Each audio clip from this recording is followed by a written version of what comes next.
Muy buenas noches.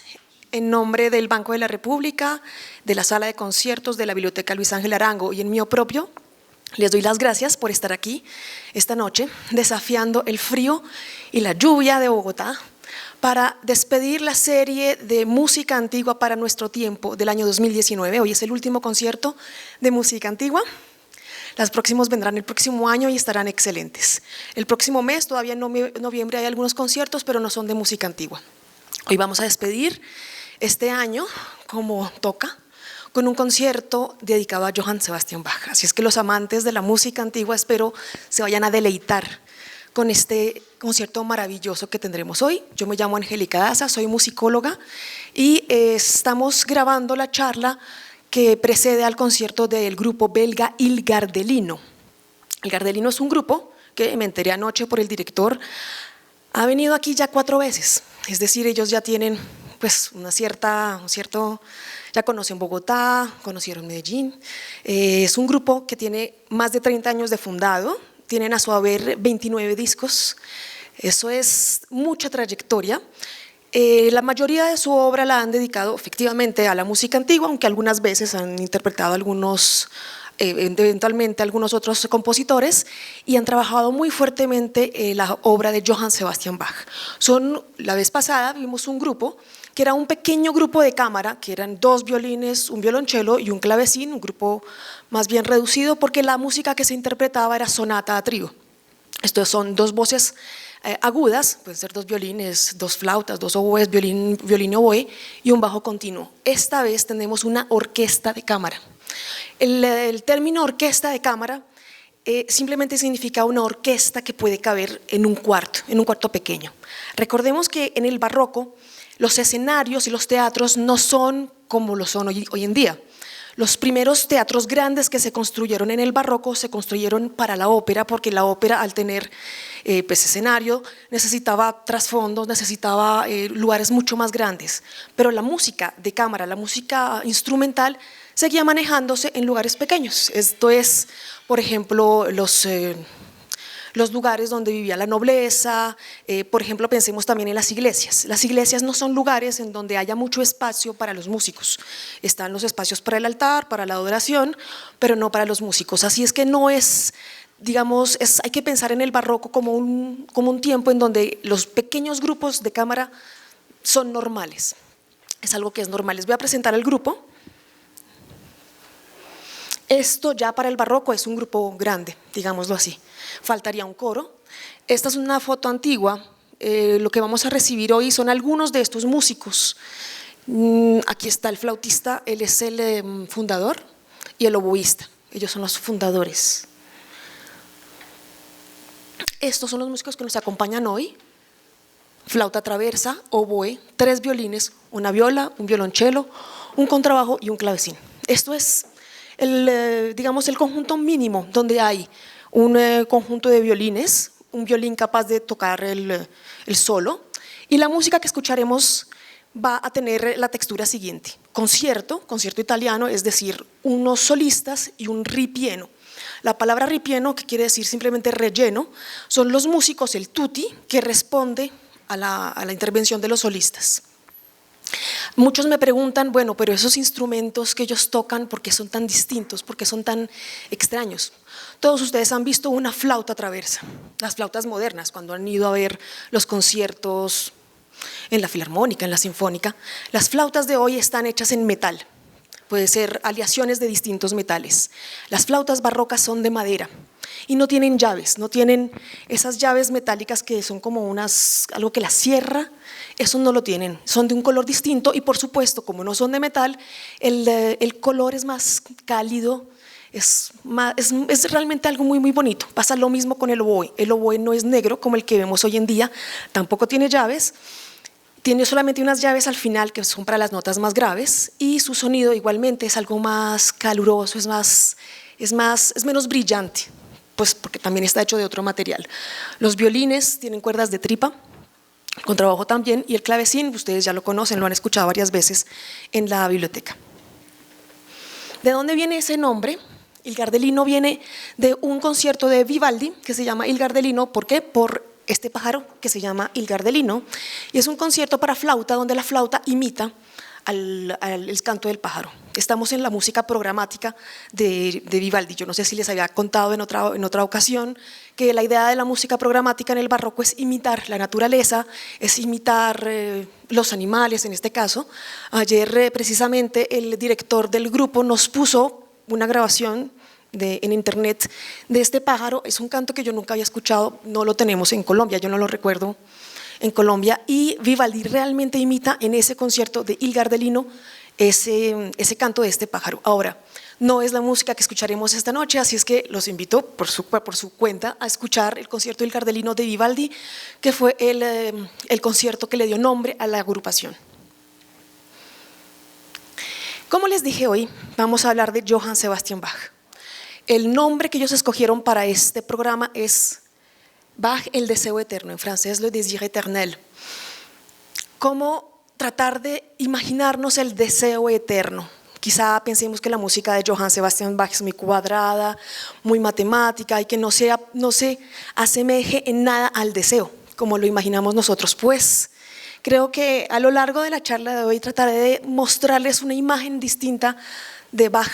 No solamente el matemático, el alemán perfecto, cuadrado, sino un hombre que realmente era muy honesto con sus propias ideas y, por lo menos en mi opinión, un hombre lleno de pasión, lleno de convicción y también un ferviente cristiano, un ferviente creyente y un hombre además que iba realmente más allá de lo que la música le decía. Él es el protagonista de hoy. No creo que haya nadie que no haya escuchado jamás hablar de Johann Sebastian Bach. Johann Sebastian Bach nació el 31 de marzo de 1685 en Eisenach, Alemania, de una familia de músicos. Y él mismo, por supuesto también, sus hijos fueron músicos. Tuvo 2 matrimonios, tuvo alrededor de 20 hijos, no todos le sobrevivieron. 2 de sus hijos fueron importantes músicos, Carl Philipp Emanuel y Johann Christian Bach. Y él fue un hombre que, digamos, los musicólogos dividen la historia de la música de Bach según el periodo, el lugar en donde se encontró. Entonces, en un tiempo trabajó en Weimar, en otro trabajó en Köthen y al final de su vida trabajó en Leipzig. Cuando uno quiere aprender algo sobre la biografía de un músico, a los estudiantes de música les pasa así, se van a encontrar directamente con que les van a nombrar al príncipe tal o al príncipe o a la localidad de no sé qué, y uno como músico dice, ay no, qué aburrido, pues yo no sé quiénes son ellos, ni sé quién era Baviera o qué era, no sé qué significaba eso. Eso es muy importante saberlo para entender la obra de Johann Sebastian Bach. Les voy a dar un ejemplo. En el periodo de Köthen de Bach, él trabajó para un príncipe calvinista. Ustedes saben que en ese momento Alemania era protestante. Dentro de los protestantes, los calvinistas son como protestantes aún más protestantes, si me puede permitir la expresión, es decir, que son más ortodoxos. Si para los protestantes, con respecto a los católicos, pues está ese uso permanente de imágenes y de cruces de los católicos, a los protestantes, pues por supuesto no les gusta, pues pasa lo mismo con los calvinistas. Si los protestantes tenían pocas cruces e imágenes, los calvinistas incluso trataban de eliminar la música, porque la música distraía de la oración. Entonces el príncipe, siendo calvinista, Bach se dedicó muy poco a la escritura de música sacra. Es el momento en donde Bach escribió más música instrumental y música profana, cantatas profanas, las suites, las partitas. Entonces, con quién trabaje Bach sí depende su escritura y cómo va, por supuesto, a evolucionar su obra musical. Ustedes todos recuerdan obras de Bach desde muchos, yo sé que alguno está pensando en alguna obra de Bach. Él es tan complejo y está en tantas ramas. Les voy a dar un ejemplo.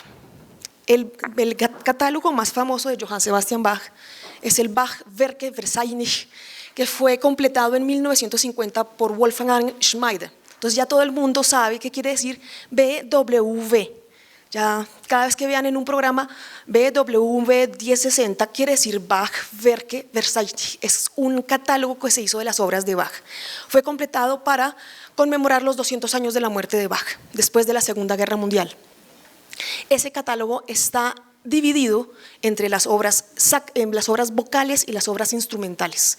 y no tiene nada que ver con la cronología, es decir, si yo encuentro cantata 15 no quiere decir que fue compuesta antes de, es decir, tienen otra lógica para que ustedes pues, lo sepan cuando quieran saber un poco más de la obra de Bach. De la misma manera que Schmida dividió las obras en instrumentales y vocales, para la explicación de hoy voy a dividir las obras en 2 instrumentales y 2 vocales, porque hoy vamos a escuchar 2 cantatas y 2 obras instrumentales. En el programa las van a interpretar así: obra instrumental, obra vocal, obra instrumental, obra vocal. Hoy las voy a dividir, voy a hablar primero de lo instrumental y luego de lo vocal.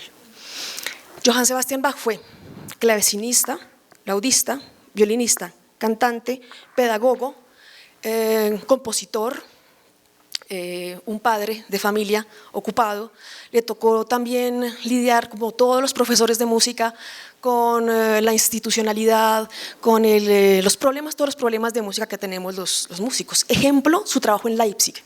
Cuando él llegó a Leipzig en 1723, tuvo su primer trabajo estatal, es decir, que antes trabajaba para un príncipe, ahora trabajaba para el Estado, es decir, que él tenía que rendir cuentas. En ese trabajo de Leipzig, que fue el último que realizó, él tenía que proveer de música a todas las iglesias que estaban cerca de él, ensayar a los niños, componer, etcétera, etcétera. Y a pesar de eso, en la vida de Bach, cuando él vivía, no se lo concebía como compositor, se lo concebía como un excelente organista y como un excelente profesor, punto.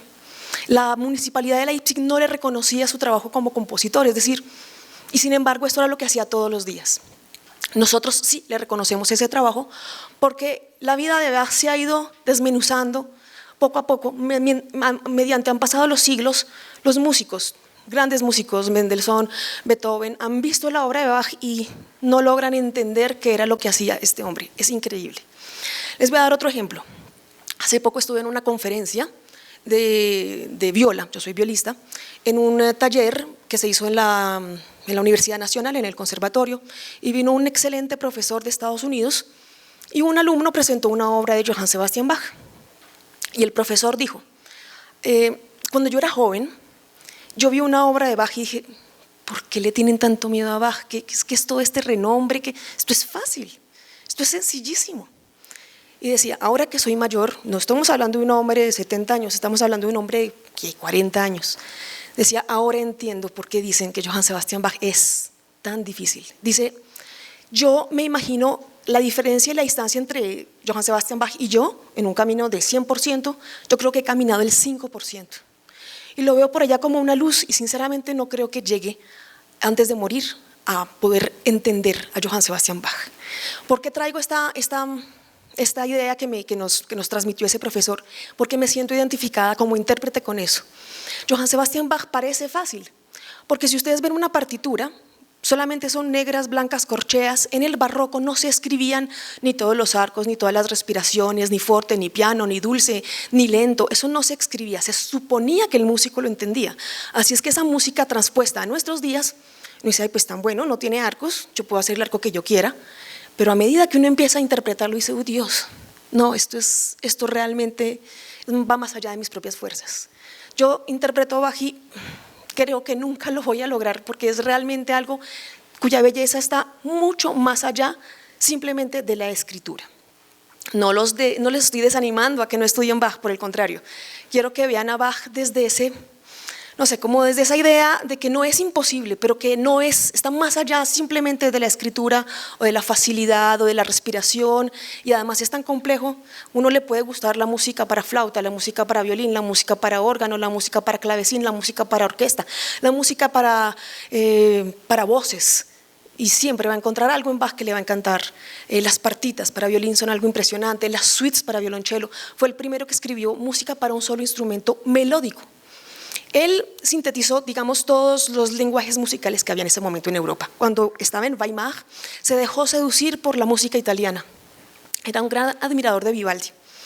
Y cogió la música de Vivaldi y la estudió muy juiciosamente. Es un alemán, una persona que se toma muy en serio su trabajo. Estudió a todos sus contemporáneos, se enamoró del concierto italiano con sus tutis, solista, se enamoró de la suite francesa para clavecín, para laúd, se enamoró, él mismo era un gran representante de la música para órgano alemana, alumno de Buxtehude. Entonces él los preludios y las fugas las manejaba muy bien. Por eso en su lenguaje se sintetiza todo esto. Vamos a encontrar conciertos, vamos a encontrar suites, pero por primera vez suites para un solo instrumento melódico. Ahí es donde él realmente dio el siguiente paso. Lo que escucharemos hoy no es una suite, es un concierto. Son 2 conciertos, de los cuales les voy a hablar a continuación. Los animo a que lean las notas al programa que escribí y ahí me, digamos, focalicé en otro aspecto de la escritura de Bach. Bach en la forma en que él creó.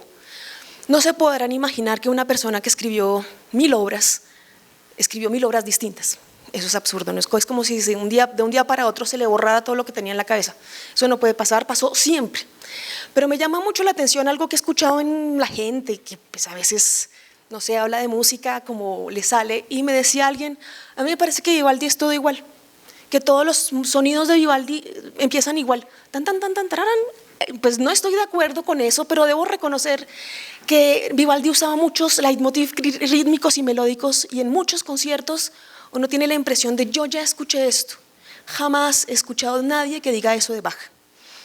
Yo no sé, yo jamás he escuchado a alguien que diga esto ya lo escuché. Sí, él se parafrasea, sí, él se autocita, sí, eso sí es verdad.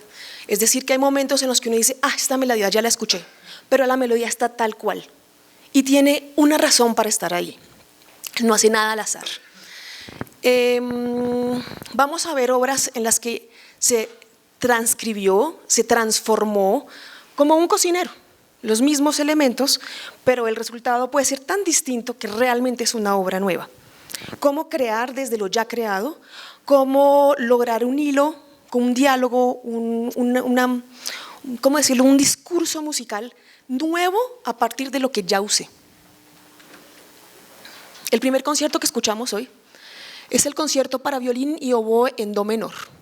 Como cualquier concierto italiano, tiene 3 partes contrastantes, es decir, allegro, adagio y allegro. Siempre, acuérdense, el barroco es esto, contrastes, piano, fuerte, allegro, triste, siempre va a ser así, y esta no es la excepción. Pero este concierto, si ustedes ven, Bach, Werke, Wahrscheinlich, 1060R. ¿Qué quiere decir la R? Es una reconstrucción. También está el BWV 1060. El BWV 1060 es un concierto para 2 clavecines. Entonces, ¿qué fue lo que pasó acá? Parece que el primero que existió fue este. Aquí es donde la gente trata de reconstruir a Bach. Como Bach mismo no se veía a sí mismo como un gran compositor, ni siquiera hizo un catálogo de sus obras, mientras que Telemann escribió autobiografías. Es decir, él tenía una idea de sí mismo muy distinta, fue más fácil de trazar su vida. Bach no. Él simplemente escribió, se la pasó a la iglesia que le tocó y adiós. Muchas veces pasó así, entonces muchas veces la música de Bach está repartida por todas partes, hay que encontrarla, hay que volverla a escribir y todavía hoy se encuentran obras que los musicólogos que han pasado la vida entera estudiando Bach y que conocen perfectamente su lenguaje instrumental dicen, esta obra no fue escrita para 2 clavecines. Qué pena, pero esto a mí me suena raro, la forma en que lo escribió, el lenguaje instrumental, no. Esto no puede ser.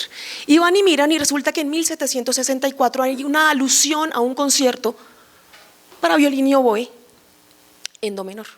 Dijeron, pues, empezaron primero dijeron, esto se parece mucho al concierto para 2 violines, lo pusieron en re menor, como el concierto para 2 violines, hasta que alguien dijo, no, ese segundo violín es un oboe. Esta versión, por supuesto, si seguimos lo que les acabo de contar, es teórica. Esto nunca lo escribió Bach. El original no existe, nunca lo encontraron, así es que esto es una reconstrucción que tiene distintas versiones. En una, por ejemplo, pusieron a las cuerdas a tocar en pizzicato. Es una opción del que la retranscribe, no se puede debatir, pero es simplemente una opción. La que ellos van a tocar, le pregunté ayer al intérprete, es una hecha por una muy importante editorial que se llama Bärenreiter, alemana, que es muy buena. Por eso es que todavía se edita la música antigua, porque uno dice, ¿para qué vuelvo a comercializar un concierto que se ha vendido 20 millones de veces? Porque tengo algo nuevo que aportar, porque tengo una nueva versión, porque descubrí algo sobre la interpretación, sobre la respiración, sobre los arcos, sobre la digitación, en fin. Y estas editoriales han hecho su reputación gracias a muy buenas versiones que los músicos dicen sí. Yo confío en que esta persona hizo un buen trabajo musicológico y lo que me están vendiendo no es cualquier cosa, sino muy seguramente algo muy cercano a lo que hizo Bach, que es lo que van a interpretar hoy. Como les digo, cuando vemos esto se parece un poquito como a la sonata a trío, dos voces superiores que están hablando, dialogando, y un ripieno, un relleno. En este caso, pensemos que Bach es organista, y la importancia del instrumento de teclado es muy grande. Tenemos un clavecinista también tocando en el bajo continuo, y aquí vamos a ver mucho esa importancia del clavecín, aunque la vamos a ver mucho más en el siguiente concierto. Terminaré lo que digo de este concierto pensando en que esa idea de pasar un concierto que fue escrito en esta versión a dos clavecines era algo que lo hacía todo el tiempo. Fue lo que hizo con los conciertos de Vivaldi para estudiarlos. Y lo hizo él dirigió el Collegium Musicum, que era un grupo de músicos fundado por Telemann, luego él lo dirigió, y para ellos compuso mucha obra para 1, 2, 3 y hasta 4 clavecines. ¿De dónde sacó esa música? Mucha de su autoría, y otras eran obras de Vivaldi retranscritas en el clavecín. Así es que esa idea de transcribir música de este formato a clavecín era algo que era más que corriente para él. Si esa música no se hubiera transcrito para dos clavecines, seguramente no existiría, porque si no existe la original y no hubiera existido esa música no la habríamos conocido. Esto es lo que digo, que es una reconstrucción a partir de una obra de dos clavecines. La siguiente obra, que es la tercera en el programa, es un concierto para flauta, violín, clavecín en la menor. Esta no es una reconstitución. Esta igual es otro concierto italiano, Allegro, Adagio alla breve, para flauta, violín y clavecín y cuerdas. No es una sonata a trío en el sentido de que no son flauta y violín y el clavecín por debajo acompañándolos, no. El clavecín tiene un papel de solista, como un instrumento armónico puede comportarse como un solista frente a otros dos instrumentos melódicos. Para Bach no hay nada imposible. En este caso no tenemos un proceso de reconstrucción, simplemente de, digamos, autocitación. Él cogió obras para órgano, dos obras para órgano. El primer y tercer movimiento vienen de la Preludio y Fuga 894 y el segundo movimiento viene de una sonata a trío. Cogió obras que fueron escritas para un instrumento completamente distinto. Recordemos que además el órgano se puede tocar con 1, 2 y 3. Los pies son también, o sea, es otra voz suplementaria. ¿Ya han visto todos los teclados que tiene un órgano? Pues entonces esta música pasarla para ese formato. Flauta, violín y clavecín. Aquí el clavecín, mucho más que en el concierto anterior, tiene un papel fundamental. Recordaré, lo único que diré es, por ejemplo, aquí en este caso es lo que estoy diciendo, no es una sonata a trío, sino dos instrumentos y el clavecín, que en algunos momentos va a comportarse como solista y en algunos momentos, porque la parte original también era de órgano, va a estar ayudando y rellenando. Además, no solamente copió esa primera parte, esa segunda parte y esa tercera parte, sino que la rellenó con ritornelos, es decir, le puso su propia salsa para que quedara como una obra nueva. Por eso si ustedes la escuchan, no necesariamente la van a retomar. Este es un ejemplo único en la escritura de Johann Sebastian Bach, donde él se cita, no se repite, crea algo nuevo. Por ejemplo, es el hecho de cambiar el idioma, el lenguaje idiomático de cada instrumento. ¿Qué quiero decir con eso? Quiero decir que cada instrumento lee de una forma distinta. Nadie toca todos los instrumentos, yo no conozco a nadie, bueno, de pronto él, que conocían muy bien el lenguaje de cada instrumento. Los instrumentos de viento son una cosa, los instrumentos de cuerda son otra cosa. Yo no le puedo escribir a los dos instrumentos de la misma forma. Los instrumentos tienen una tesitura clara. El violín no puede tocar a partir de cierta nota, punto, no puede hacerlo. La flauta igual, el oboe igual. Por técnica hay instrumentos que no pueden hacer arpegios muy grandes. Entonces, por eso es que los musicólogos pueden decir con toda seguridad, eso está hecho para un oboe, no para un clavecín. El clavecín tiene una tesitura enorme con respecto a un instrumento melódico. Eso es lo que quiero decir cuando digo lenguaje de un instrumento. Lo que se aplica solo a ese instrumento, las voces iguales. Una soprano es una soprano, un tenor es un tenor, igual pasa con la familia, no es lo mismo una viola que un violonchelo. Eso es lenguaje instrumental. Lo último que diré es sobre el segundo movimiento, aunque en el segundo movimiento ellos están solos, los dos instrumentos melódicos y el clavecín, uno pensaría el clavecín va a acompañar al violín y a la flauta.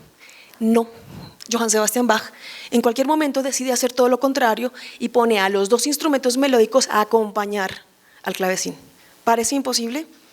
No, para él no es imposible, porque él tiene una visión de los instrumentos melódicos como si fueran armónicos, si no, no hubiera hecho las partitas para violín.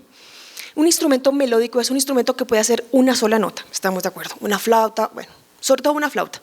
El violín puede hacer 2, 3 notas, 4 notas, el cello igual, pero el clavecín puede hacer ¿cuántas? 10, las que yo quiera. Eso es un instrumento armónico, o un laúd, o un órgano, y los instrumentos melódicos son la flauta, el oboe, la trompeta, el violín, la viola, el cello. Lograr hacer música que se hace con muchas notas en un instrumento que solamente puede producir una sola nota, es porque Bach ve a esos instrumentistas, ve la línea musical muy distinta a como la ve la gente. No ve solamente al solista de flauta, sino que ve que el solista de flauta, al hacer un arpegio, está haciendo un acorde. Así sea una nota después de la otra. Él escucha música por debajo de todo eso. Ahí vamos a hacer un pequeño alto porque termina la música instrumental. Y empieza la música vocal. Johann Sebastian Bach compuso cerca de 220 cantatas. Una cantata, ese es un término que se inventó, digamos, al final del Renacimiento para distinguir la cantata de la música tocada, la toccata o la sonata. La cantata es simplemente una obra vocal que en el caso de Johann Sebastian Bach acompañaba la liturgia protestante, es decir, es un comentario al evangelio del día. Tiene un contexto litúrgico, tiene un contexto litúrgico protestante. No es lo mismo, vámonos para atrás y pensemos en la Reforma protestante. Un compositor católico, sea quien sea, Vivaldi, Pergolesi, no tiene que preguntarse cuál será el texto que voy a emplear para mi Stabat Mater. Cojo el Stabat Mater y lo musicalizo. El protestante tiene un problema muy distinto, es que al quitar el latín y aparece la lengua vernácula, en este caso el alemán, tenemos que volver a hacer los textos y tenemos que volver a hacer la música. Cuando Martín Lutero hizo esta revolución, le tocó pedirle a algunos músicos amigos suyos que compusieran toda la música nuevamente y a algunos poetas que le ayudaran pues con las letras, que no iban simplemente a retomar el texto idéntico, por ejemplo, de la Navidad. Ha nacido un niño, no. Son comentarios que van un poco más allá y en este momento entonces empieza a haber una lectura teológica del evento que estamos narrando. Por eso, que volvamos a Bach, es que hay que pensar a Bach como un compositor que no solamente tomó la letra, sino que casi que compuso. Él hace una propuesta teológica. Yo he escuchado personas que realmente afirman que Johann Sebastian Bach es el quinto evangelista o que Johann Sebastian Bach es un teólogo. La gente dice, pues, eso no es como ir a buscar un poco demasiado lejos, demasiado rebuscado. Cada día me convenzo más de que esa tesis puede tener fundamento. Analicemos algunas de sus cantatas. Las dos cantatas que escucharemos hoy, esta es la cantata más corta que hay de Johann Sebastian Bach, solo tiene 4 movimientos. Y pues a Johann Sebastian Bach le tocaba, igual que a muchos profesores de música, me repito, a él la municipalidad de Leipzig le daba 8 intérpretes, no más. Entonces el resto le tocaba buscarlo entre sus hijos, afortunadamente eran muchos, los otros instrumentistas del Collegium Musicum, porque necesitaba un coro, necesitaba una trompeta, necesitaba 4 solistas. En este caso solo tenemos el grupo que vemos y un bajo. De estas áreas que tenemos, la primera es para el bajo, la segunda es el mismo bajo, pero con una soprano que hace una intervención en un cantus firmus acompañada por el oboe, y todo lo demás lo hace el bajo. Esta cantata fue escrita para 2 momentos distintos. Uno, el segundo día de Pascua, y otro, una fiesta alemana, que también tenemos acá, que es el Mariä Reinigung, que es la purificación de la Virgen. Entonces, la que llamamos hoy la fiesta de la Candelaria, 2 de febrero. ¿Qué relación puede haber entre Jesús presentándose a los apóstoles después de la Semana Santa y la muerte de Cristo? Entonces resucita y se presenta a los apóstoles y les dice, la paz esté con vosotros, es lo que quiere decir esto, la Freude sei mit dir, la paz esté con ustedes. ¿Y qué relación tiene eso con el nacimiento de Jesús? Él acaba de nacer, 40 días después, eso era la tradición de los judíos, las mujeres tenían que purificarse, después aparecen en el templo, presentan al niño. ¿Qué relación tiene que ver una cosa con la otra? Son 2 pedazos que tienen que ver con Pascua, 2 que tienen que ver con la purificación. Es la palabra paz. Es aquí donde Johann Sebastian Bach interviene, proponiendo, digamos, sí, una propuesta teológica. Cuando la Virgen aparece en el templo, en el momento de la purificación, aparece Simeón, ustedes deben conocer la historia, y era un ancianito. Y él, cuando llegó, vio al niño recién nacido y dijo: ya puedes dejar a tu siervo ir en paz, paz. Y ustedes van a ver directamente en el texto de esta cantata la palabra paz, que regresa y regresa y regresa y regresa. Comienza así: la paz sea contigo, conciencia angustiada, aquí está tu intercesor. Él tiene el libro de tus deudas y la maldición de la ley. Ha cotejado y desgarrado. La paz sea contigo. El príncipe de este mundo que acosaba tu alma cayó derrotado por la sangre del cordero, etcétera, etcétera, etcétera. Habla de paz, pero los otros dos, que son el aria y coral, dicen una cosa completamente distinta. Mundo a Dios, estoy cansado de ti. ¿Cómo ver? Quiero que analicen, ahorita van a ustedes todos tener en sus manos los textos. Aquí están las traducciones, la versión alemana y la versión en español. Y quiero que miren dentro del texto cuál es la postura de lo que quiso decir Bach. Los músicos como Bach, como Händel, tenían libretistas. Ellos no decían: ay, me voy a inventar el texto. No. Así sea un texto religioso. Händel para el Mesías cogió a un libretista. La historia pues es la del Mesías, es decir, no se está inventando nada nuevo. Él nació, murió, pero él tiene un libretista que es el que sabe qué textos va a usar. Johann Sebastian Bach también. Para esta usó 2 textos de Salomo Frank, 2 de Georg Albinus y 1 de Martín Lutero. Y de hecho, el último coral es el mismo coral que se usa para la cantata 4, Christ lag in Todesbanden, que es una cantata de Pascua. Por supuesto, en este momento de pronto no la conocen, pero la melodía, estoy segura, les va a recordar algo. Les va a recordar alguna cantata que hayan escuchado en Pascua. Es una melodía que regresa todo el tiempo. Voy a dejar esta cantata para irme a la última cantata, que es más o menos la misma instrumentación. Aquí sí tenemos un dueto bajo-soprano. Liebster Jesu, mein Verlangen, que quiere decir Jesús, mi anhelo. Amado Jesús, mi anhelo o mi deseo. Esta puede ser la razón para que se llame Bach el deseo eterno. Esta puede ser una idea que regresa. Aquí el poeta que escribió el texto es Georg Christian Lenz. Aquí sí usó solamente un texto que además va un poquito más allá. Esto es casi poesía mística, puesto que los poetas tenían tanta libertad para escribir, es decir, no estaban, digamos que los textos católicos eran más estrictos, no se podía ir componiendo cualquier cosa. Los poetas aquí tenían más libertad, es decir, podían ir un poco más allá, casi como la poesía mística de Santa Teresita. Estoy dando un ejemplo. Liebster Jesu, mein Verlangen, esto fue escrito para la fiesta un domingo después de la Epifanía, que es el momento en que Jesús se pierde en el templo. ¿Recuerdan la historia?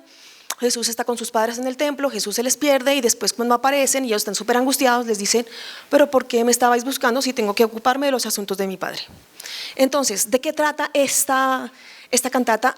En algún momento retoma literalmente las palabras de Jesús, pero sobre todo habla del buscar y encontrar. Y aquí la voz del bajo representa a Jesús y la soprano representa al alma. Y empieza un diálogo muy bonito entre Jesús y el alma. Esto no es una casualidad. Bach había en algunas otras obras, en las Pasiones, retomado la voz del bajo como representante de Jesús, que llaman Vox Christi. El bajo no fue el único. Y el evangelista lo tomaba un tenor. En este caso, Jesús es representado por un bajo, aunque en la historia pues Jesús es un niño, porque es la pérdida del niño en el templo. Y el alma es justamente la soprano. Entonces la primera parte, la soprano explica y habla del anhelo. En la segunda parte literalmente él dice: ¿por qué me estáis buscando si no ven que tengo que ocuparme de los asuntos de mi padre? Y en los tercero y cuarto movimiento empieza a tejerse una especie como de romance, esto parece un texto del Cantar de los Cantares. No sé si lo han escuchado, que es la voz del amado y la amada. Es poesía mística, es amor, es anhelo, es deseo precisamente, que tiene esto que ver con la pérdida y el hallazgo. Es ver la anécdota de la pérdida del niño Jesús en el templo mucho más allá. No solamente el papá furioso que llega, pero ¿usted dónde estaba? Sino el alma que está anhelando encontrar a Jesús. El alma que está perdida, el alma que quiere reposo, el cristiano que necesita encontrar reposo y tranquilidad en Jesús. Esto es, pues por supuesto, ya una postura teológica, va más allá de las elecciones que hace, por ejemplo, cuando la flauta retoma la voz de la soprano o cuando el oboe retoma la voz de la soprano, también están llenos de simbología. Este es, pues, el concierto que escuchamos esta noche. Aquí está la traducción. Ustedes tendrán la traducción también, por supuesto. Concluiré diciendo que Johann Sebastian Bach es mucho más de lo que creemos. Johann Sebastian Bach es muy seductor para músicos o aficionados o personas que no conocen o personas que saben o personas que no saben, siempre como que queremos más. No sé cómo escribirlo, realmente lo que dijo el maestro que les conté precisamente al comienzo es eso. Es un punto por allá lejos donde algún día espero llegar y tener, digamos, el honor de poder decir conocí a Bach en su música, quiero decir, en su partitura, en su composición. Es mucho más de lo que podemos ver. Vamos a ver un ejemplo de música instrumental, un ejemplo de música vocal y veremos a Johann Sebastian Bach a través de los textos como un verdadero teólogo convencido, carismático, realmente que quiere llevar el mensaje cristiano mucho más allá a través de la música. ¿Por qué no? Como un teólogo. Y pensar también pues, que la creatividad de Bach no tenía límites. Pasó un buen tiempo antes de que se reconociera a Johann Sebastian Bach como se le reconoce hoy, gracias a Dios. Hoy todos nos inclinamos ante la figura de Bach y pues espero que disfruten el concierto. Nos vemos el próximo año. Muchas gracias.